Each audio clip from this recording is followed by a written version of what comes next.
네, 다음은 쉽게 접하기 힘든 교육 소식 골라서 전해드리는 글로벌 픽 시간입니다. 오늘은 금창우 기자와 함께합니다. 어서 오시죠.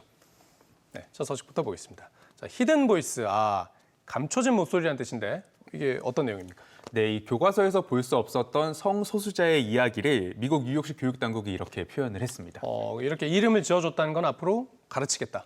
네, 그렇습니다. 이 히든 보이스는 뉴욕시가 개발한 이 사회 역사 과목 커리큘럼의 이름이기도 합니다. 이 성소수자를 차별하지 말라며 미국 정부를 상대로 처음 소송을 제기했던 프랭크 캠리 등 역사 속 성소수자를 가르치고요. 또 미국의 유명 작가이자 흑인 동성애자인 제임스 발두인의 생가 등 뉴욕시 곳곳의 성소수자 관련 지역도 소개를 합니다.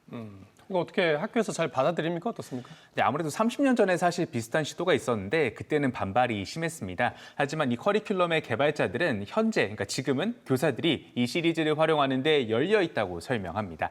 실제로 이 지침은 이미 뉴욕시 모든 학교에 양장본으로 배포가 됐고 디지털본도 지금까지 3,100회 넘게 다운이 됐습니다. 그렇군요.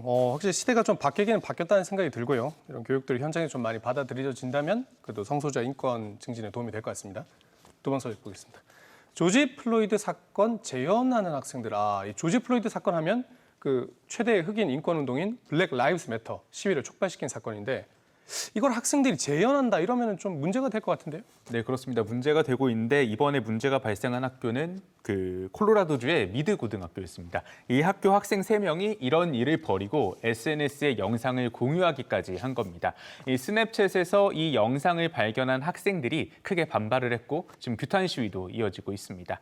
현재 이 학생들은 5일 정학 처분을 받았고요. 또 이 학교 교장은 사태에 책임을 지고 사임했습니다. 교장은 사임을 했고 학생들은 정학만 받았군요. 이런 문제가 좀 어제 오늘 일이 아닌 것 같습니다. 다른 데서도 이런 일이 있었습니까? 네, 그렇습니다. 이 애리조나와 코네티컷에서도 사실 조지 플로이드 사건을 따라하거나 희롱하는 일이 그동안 계속 좀 있었습니다. 미드고등학교 시위 학생들은 이 구조적인 인종차별이다, 해결 방안이 필요하다 이렇게 얘기를 하면서 이번 주 온라인 주밀회의를 열 계획이고요. 또 가담 학생들을 퇴학해야 한다고 요구하고 있습니다. 네, 미국에서 계속해서 왜 이런 일이 벌어진 건지 너무나 안타깝습니다. 금창 기자 잘 들었고요.